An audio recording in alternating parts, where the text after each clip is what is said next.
Very glad today to welcome my friends and colleagues, Prime Minister Trüddo of Canada, Prime Minister Rutте of the Netherlands, to number 10, because this is a critical moment and we stand together with the people of Ukraine in the face of the aggression that they are suffering at the hands of Vladimir Putin's war machine. We stand united in standing against Russia's further aggression against Ukraine, and we reflect on the unity that we've seen with 141 different countries condemning at the UN these illegal acts.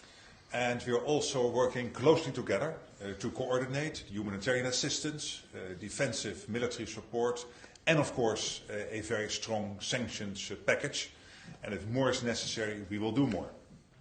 Our countries are united in their perspective. We believe in freedom, we believe in democracy, and we believe that Ukraine should be able to be a free, independent and sovereign nation. We stand with Ukraine. Nous sommes solidaires de l'Ukraine. We staan schouder aan schouder met Oekraïne.